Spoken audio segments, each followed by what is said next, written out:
ជំរាបសួរបងប្អូនទាំងអស់គ្នាថ្ងៃនេះជាថ្ងៃទី1នៃការចូលឆ្នាំថ្មីប្រពៃណីខ្មែរគឺទទួលទេវតាឆ្នាំថ្មីព្រះនាងគឺឆ្នាំម្សាញ់ព្រះនាមកុរកៈទេវីនេះគឺជាផ្លែឈើសម្រាប់ទទួលទេវតាឆ្នាំថ្មី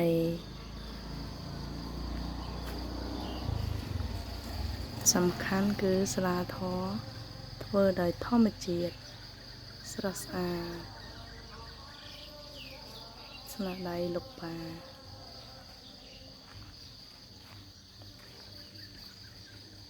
នេះ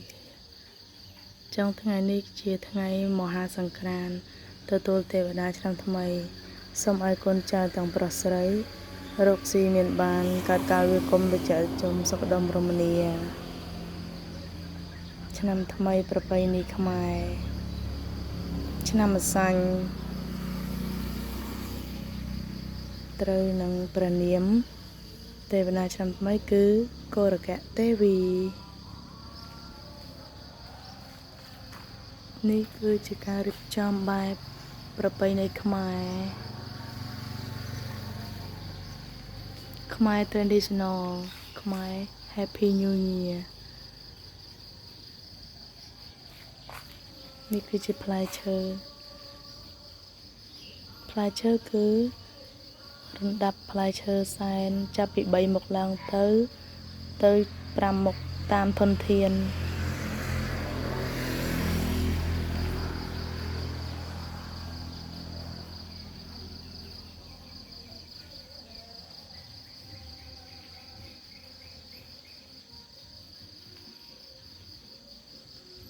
មានទឹកភេសជ្ជៈទឹកក្រូចតាមលទ្ធភាពផ្កាស្រស់ផ្កាជ័រ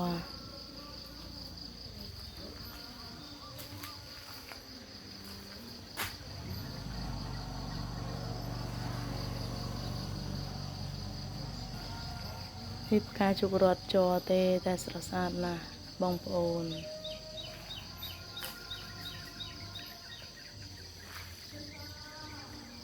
នេះស្លាធម៌ធ្វើដោយធម្មជាតិទាំងស្រស់ស្អាត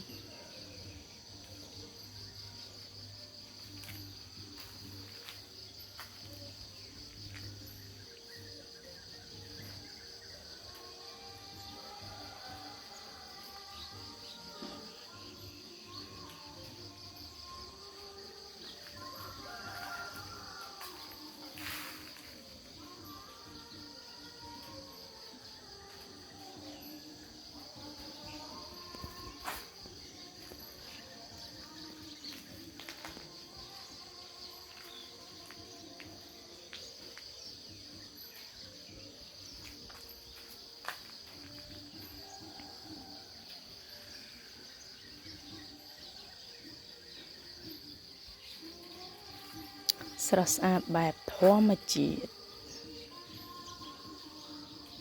ប្រពៃណីខ្មែរ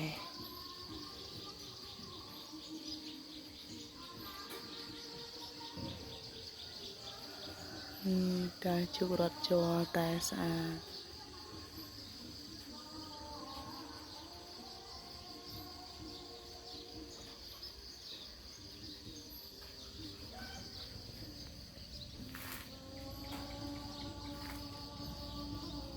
ស្រស់ស្អាត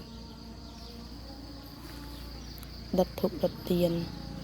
ស្វាគមន៍ទេវតាឆ្នាំថ្មី